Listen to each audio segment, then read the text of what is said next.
Hey everyone, welcome to the channel, and I'm so excited about today's guest because she brings truly a global perspective to real estate. Nathaly Salas is a global real estate strategist and an international marketer researcher who has mastered the purchase process in over 20 countries. She is specialized in helping investors, agents, and family navigating across the borders in real estate with clarity, compliance, and confidence. Nathaly splits her time between Chicago and Playa del Carmen, Mexico, and she has hands-on experience in short-term and long-term rentals, Airbnbs, fib and flip properties. But beyond that, she creates powerful platforms, educational content, and real estate retreats designed for global investors and professionals. And what I love the most about Nathaly is her mission in focusing on helping others design a life of freedom through real estate with lifestyle, health, purpose at the core of everything that she does. This conversation is going to be an eye-opening, especially if you ever thought about investing across the borders or expanding your business globally. So stick around, you don't want to miss this one.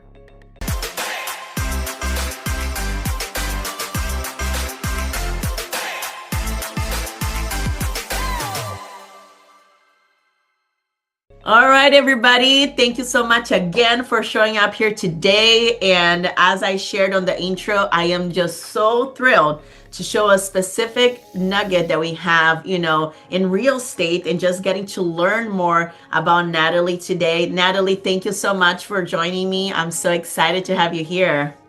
Thank you so much, Amanda. And I'm excited to chat with you and see how we can, take what we do to the world. I know, and you're doing that, my friend. You're doing that. So I'm here to absorb and learn as well. Well, so I know I gave an introduction and that was still very high level, and I would love for us to, still do a little bit of a deep dive just to know you more, get to know your story. So yeah, who is Nathaly? Tell us more. Well, thank you for the opportunity first. And to be honest with you, I wasn't in real estate as per se a realtor, from the beginning. It was the other way around. So everybody asked me, how long have you been in real estate? It's been 4 years as of 2021.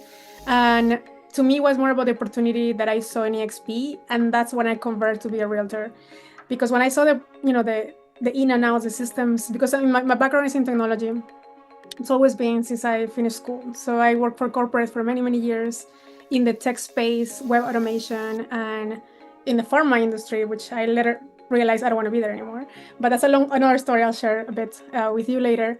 But yeah, I was in corporate 2021, and pandemic happened. I found my way to Mexico because we were stuck in Chicago.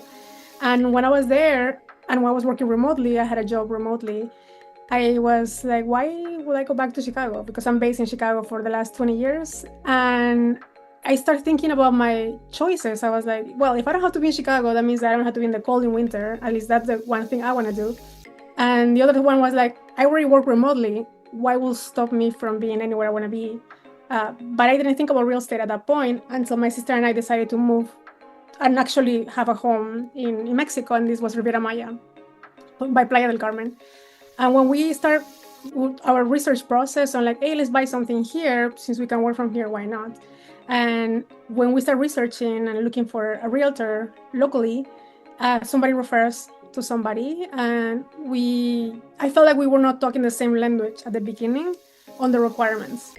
And as I shared with you before, my requirement number one was like, we just need a place with accessibility for my mom and the wheelchair. My mom had a stroke many years ago, almost 15 years ago. So since then, we've been adapting to a disability setting. Everywhere we go, we have to make sure there are no stairs or there's an elevator. And because of that, of course, we have to find a place that is accessible. And believe it or not, US is really good with this, accessibility law and entry points. But when you're in a different country and you're from Brazil, right? Mm-hmm. It's like, good luck. You have to figure it out. You don't know if there's stairs. They don't tell you. You have to call the place. They're like, wait a minute, I don't know if we have stairs. I'm like, because you are so used to walking with feet to a place that you're not thinking about that. But when you're in Mexico, you have to really emphasize this point of search. So I started with the search, frustrated with my then realtor, changed realtors 3 times. And I was like, I don't believe we cannot find something in our budget with just that one requirement. We had, something very set in mind, two bathroom, under 180. And then was like, okay. But the realtors were showing us stairs. Some place had like one of those stairs that were like round like that. I'm like, there's no way I'm gonna even if I had to bring a rope to put my mom up. So I felt like, and I speak Spanish fluently, so it wasn't about language barrier. I realized there was a gap on the market there on how you can, I guess, have good practices for real estate, because sometimes when you're locally to a place, you just don't know how people from a different place buy. And I guess I was used to buying in Chicago, and I did several investments in Chicago before, so I kind of knew the process. And from a buyer's perspective, I was like, okay, this inspection, buy low, sell high, and I was doing some flips. So I thought Mexico would be as simple, but it wasn't from the customer experience perspective. And I'm very adjustable, but that was very frustrating too, because I'm like, it's something so simple, first floor or no stairs or no elevator. Yeah. And that brought me to the realization that in the market in that area, there was nobody like standing, like, hey, go to this person because they're good at what they do. I couldn't find online any reviews. Sometimes in South America or Latin America, you don't trust too much the reviews. It has to be a recommendation for person to person. So we got stuck in that process of buying. And I started documenting the whole process because I like visualizing things into maps, like mind maps. So I started writing my buying process. I was like, okay, I had to work with several realtors. I was learning from the realtors, so this is how it works here. There's some pool of listings that they will show you from, but they won't show you anything else because they don't have those listings. So they prefer to be dual agents. So they steer you into what's good for them, but not what's good for you. So all that frustration brought me to the realization that I was like, well, if nobody's doing this right, I mean, I could also maybe explore this option. And that's when I came along with it. Thought, if I can help my clients, like me, I speak Spanish too. So transition into a place that they want to live, but they get frustrated in the buying process. Maybe there's an opportunity there to provide a service. So long story short, when I came back to the US, I was thinking about creating the MLS, something from scratch. We were like, they need a system, they need a technology, maybe they need some search engines or something like that, because there is no MLS there. There's no like you can look. There's some portals, but you don't know what's real, what's not. Prices are not coherent. So I was coming from a technology solutions perspective when I came back to Chicago. And that's when one of my friends introduced me to his friend, and she was in EXP. So I was like, she told me everything about international piece, and I'm like, wait, you can do transactions from Chicago to Mexico, and I have a system that I can put my leads, and I show my listings too. So when I understood all that, I was like, okay, what do I need to do to join? And she's like, you need to have a license. And I'm like, I don't have a license. So just at that point, I studied. I think in 6 weeks, I got it done, got my license, and I was in EXP. Did you buy your own house? I'm just curious. Yeah, we ended up we bought it for construction, biting our nails because we didn't know what we were doing. There was nobody teaching us what to do. So we were going through the dark, like it was so like, let's just go by intuition to see what clicks. Cross your fingers, you don't lose $50,000 on the deposit, and hopefully this building goes up. Wow. It was kind of like taking a jump on the pool without knowing if there's water. Yeah, wow. And that's what it is a little bit about international, right? But at the same time, it's just, as you said, it's who you're working with, right? So I love that you shared that, it was through your frustration of supposedly to be a simple process, right? Yet you saw an opportunity. You saw an opportunity like, maybe there's something I can do here. And then, look where you are 4 years later. So I'm curious, like when you're thinking about like, that you join EXP because of you like, oh yeah, I can do also international.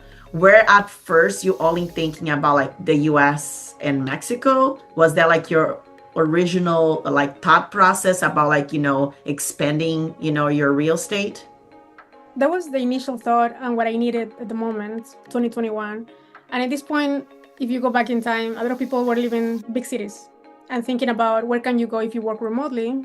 More jobs were going remotely. So it made sense that the flow of people going to different places was heavier than usual. Usually we don't see this type of migration.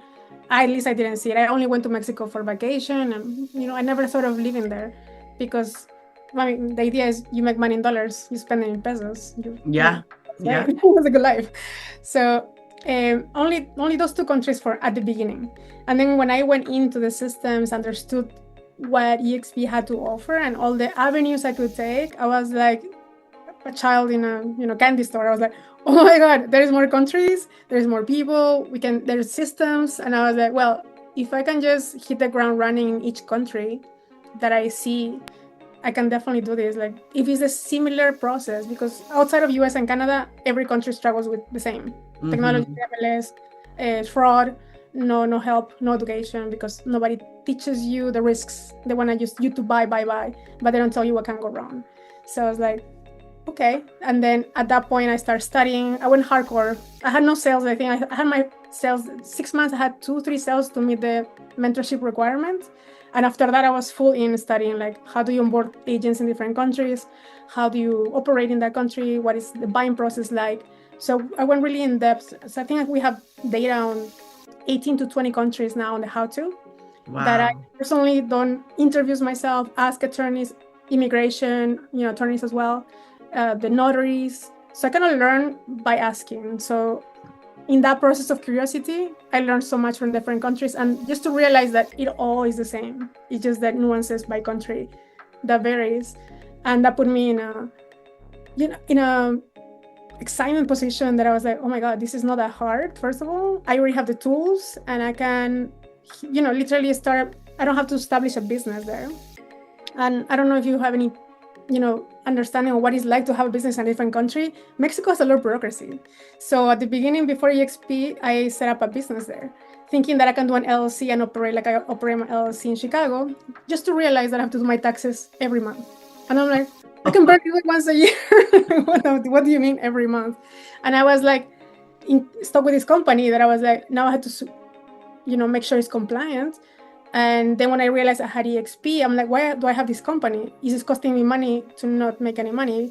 And I can, of course, put some fuel on it, but then you enter in the whole fiscal taxation of how you operate a company in a different country. And imagine if you have to open Dominican Republic on your own, Panama on your own, Colombia. And it's like so much money, effort, time that I'm like, who has time for bureaucracy? And I just went study the EXP model in each country. And because of that, I was like, okay, now that I understand, I don't have to establish a company there. I just utilize the EXP, company that is already there and operate with our agents locally. And that was beautiful for me because I don't like filing taxes, and imagine once a month in every country that you're in is insane. Yeah, I mean, like then you need to have a full operation business just for that, and that costs money, right? So that's why you can leave those expenses for the brokerage so that they can deal with that. Wow, that is incredible, because I feel like thankfully I know EXP is not the only one, but brokerages are growing to other countries, and I feel like someday I want to explore it a little bit more. But when I think about you, I immediately think international real estate. If ever I have any questions, you are the go person too, because you've been creating your brand. So good for you for doing that, because you more and more you're getting to people are getting to know you for that. I was just kind of curious, I love, your energy and, that solving problem mindset. I think that definitely had helped you a lot to be where you're at now.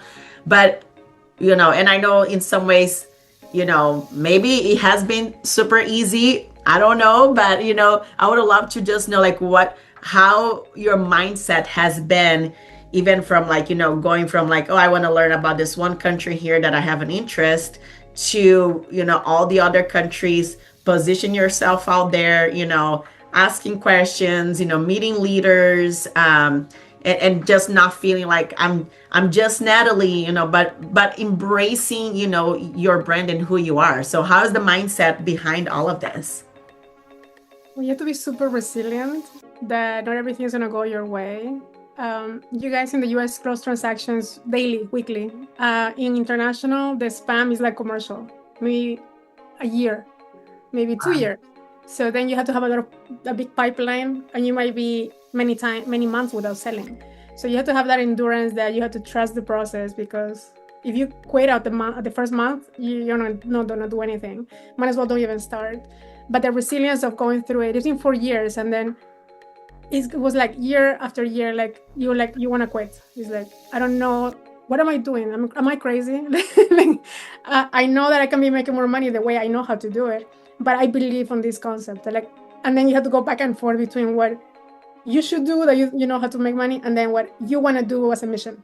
Because to me, it was more of the mission. Like, what keeps me up every day is seeing myself in my 20s and how much I was struggling, taking care of my mom, having 3 jobs, and living in the rat race.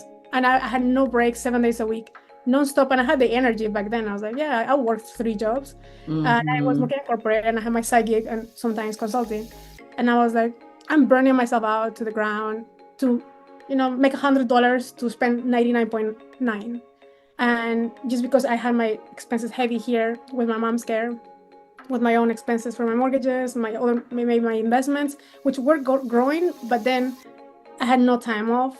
I traveled but briefly, and I couldn't, stop and smell the flowers. That didn't exist for me. It was stress.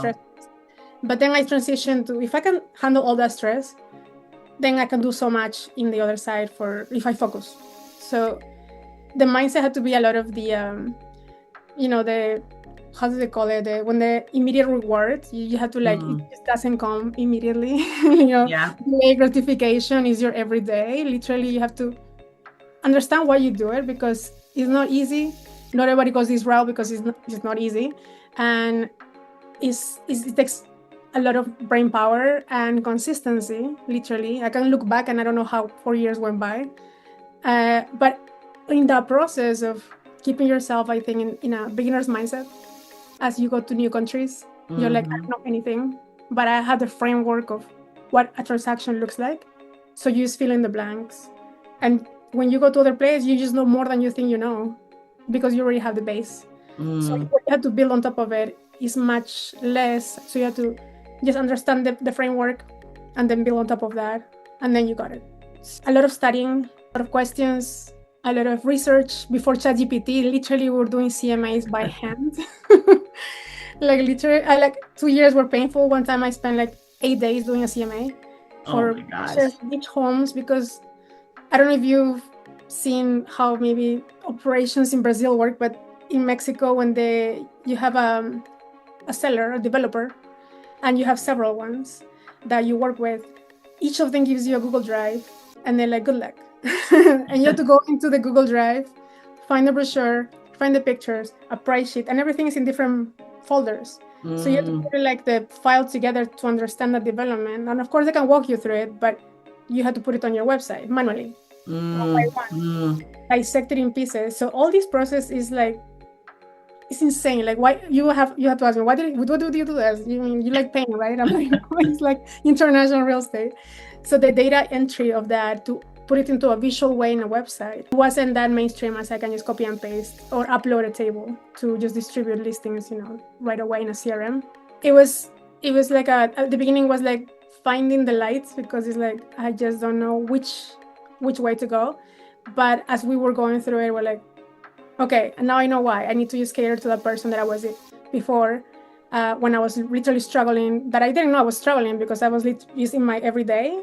And that's fine, I'm working, I'm young, I can do this. But then looking back, and you look at that person that is stressed out, whatever they are, and you're like, oh, that was me. And I was in your shoes before, but now I discovered this other lifestyle that I love, because I love traveling and living. I think to me is more organically and more closer to earth, to nature. And that's what I love, because you can choose where to live, where to go. If the weather is too cold in Chicago, I'm gonna just go wherever is warm, and I have the flexibility to do so. But I have to have some consistency throughout the year to make sure that I can do that. And that comes with literally having intentional purpose to cater to the target market that you have. In my case was who I see struggling, burning out every day, that they don't see another way, because they just don't have the time to think about there is another way. Yeah. So would you say that today your business, you're focusing more in your production side or you're doing more like you want to continue to grow your team, which I know we all want to do that, right? As part of just, other streams of income that we can do it as well with, residual income. So I was just curious, like, where do you still do both? It's 50-50. Like, how do you spend your time between the two if you do? Yeah, for sure. I don't do production right now, but I do lead generation. So we do lead generation with content, we do lead generation with the webinars that we create, and we do pass these leads to our agents that we already know from EXP, the EXP network. And they trust and they educate us so we can educate the client, bring it back, close. So it's like a chain of 3 ways. So the more content we do, the more I can go fishing. And then we have the referral agreement. So my time will be 10% production because I don't physically do the showings, but we do real estate tours. So I have to be there for those, and physically I run them, and we do them around the world. Probably 40% will be my team, my group, and the 50% will be supporting our agents with the lead generation and the tech side of things. So I feel like production has shrunk because I'm focusing on generating leads so they can produce. Yeah, which is awesome. So like what does it look like, your group? I'm assuming you do have, because you've been investing right on the international, you've been going to the different countries, either that EXP is or when they're launching and you're getting to learn more. So how do you keep the dynamic of your group? Like, because they're from different parts of the world. Well, Zoom has been your friend. It's been my friend forever. So online, we meet online every single week for the international piece specifically. And then we have another call on the showcasing. We call it the showcase, the country showcase. And EXP does some of these showcases as well on the how EXP business model works.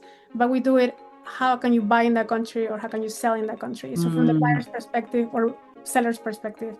And that helps a lot of agents get attention, because sometimes they're forgotten, they're like, hey, we're here in Cartagena, think of us when you have a client. But if you don't have that connection, or you don't put them out in the world, they're gonna be kind of just waiting, or they're doing their own leads locally. So what I've been doing, I think most, has been showcasing the agents and staying in contact with them. Everything is Zoom, and I'm remote, but also when I travel, I spend 2 to 4 weeks in each location, country, city. Wow. I don't have kids, so I'm traveling anytime. Yeah, that helps. Yeah, so then I physically spend time with them, whether they're my downline or not. I spend time with agents locally, and online I always connect weekly with our upline that is everywhere, and we try to keep it in the morning so it caters to most of the time zones, and then that has been the dynamic, in person and online. In person wherever I am, and online every single Tuesday. Wow, that's amazing. I mean, and like I can already see like you are pouring a lot on your group, which you want to see them grow. You're like, your production, you keep going, you keep doing, and I'll keep here, coaching and guiding. So where would you say, like, today, I mean, I know you're very proactive, but like, what are some of ways that other agents can connect with you and find you, and see some of the things that you're doing? Instagram is our main channel, and YouTube, because YouTube we love because we can put our research that we gather, and then we just put it for free online. So either AI catches it or people watch it, but then the knowledge is out there. Instagram, because we share where we're going to be next. Sometimes I travel myself, sometimes we travel with a team, sometimes I meet teams there. And for new agents, that if you're not doing any international real estate right now, well, you can. No, it's possible. Because with this platform, and then we have a referral platform, it's very easy to send a referral anywhere around the world from your seat in your office where you are. Seattle, Chicago, New Jersey, whatever you are, you can still be an international agent and make that extra money, $2,000, $3,000, $4,000, $5,000 only on the split on the commission referral, depending on the amount of the commission.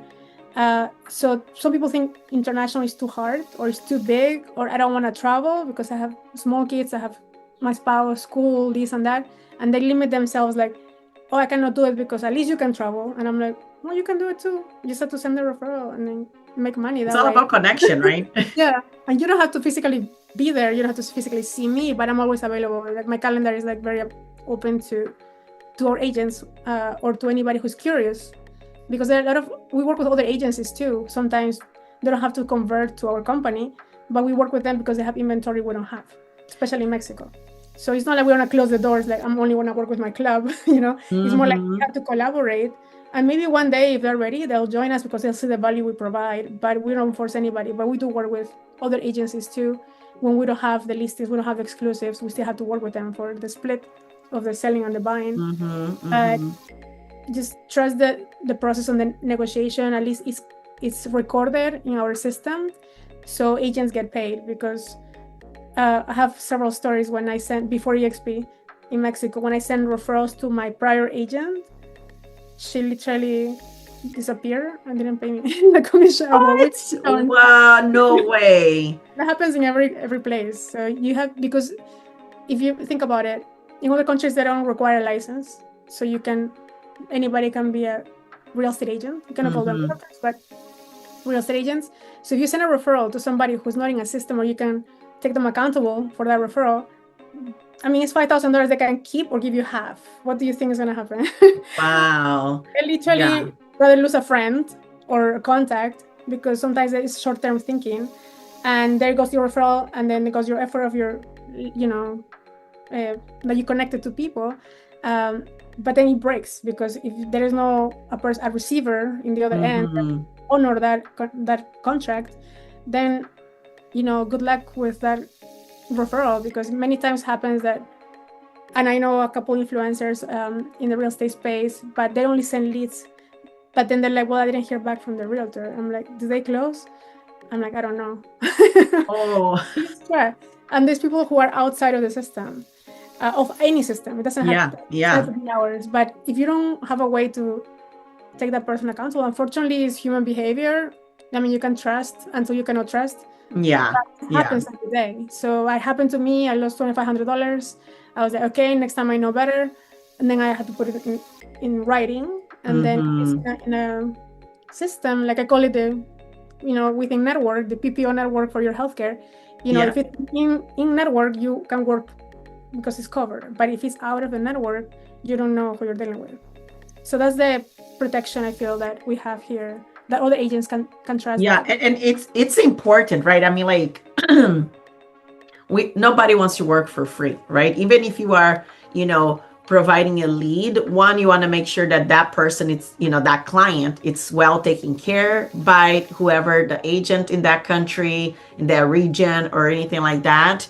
And it is still an effort, right? They came to you. You were like, hey, I trust you. I'm looking. I'm sure you know someone.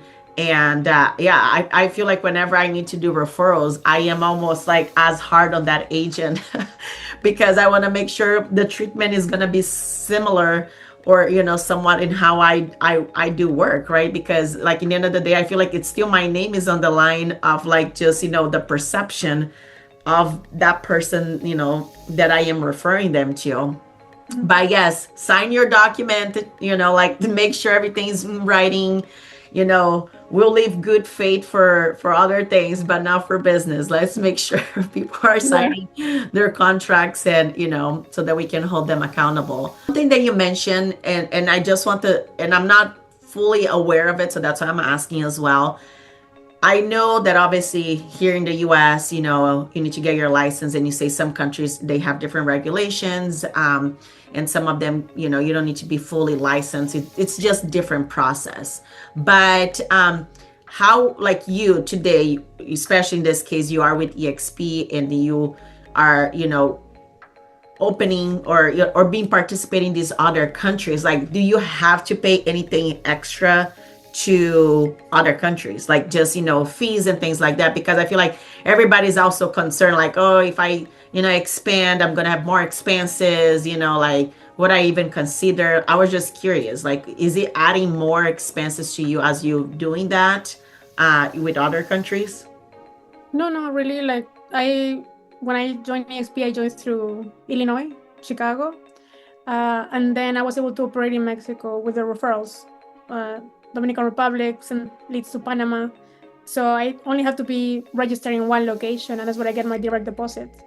So unless I'm going to be active selling in another country, I don't activate myself there. In this case, I did for Mexico because I was active there and I was able to do showings and do closings, but I could do the same with our local agents there. So if you choose not to do an extra expense, the only difference between those two is that if you want to operate in two different locations, this is different countries, because even with the US, everything is all one thing.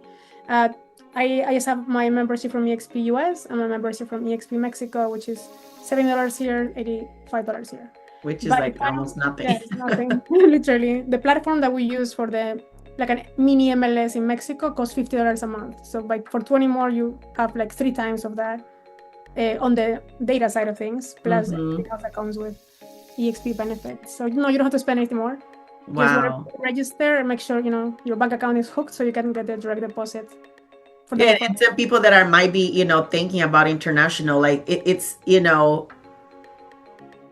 is definitely makes a whole difference. Like as you're sharing, like with the EXP, they already have created. They've been as they go in these countries, they're creating the MLS. Right today, we use MLS in the US, and so we live and breathe and think everywhere in the world might using the same system, but it's so I was gonna say like not as organized, right? Structure wise, and having another brokerage that comes and like, let me organize this, let me put it all together so you can see it.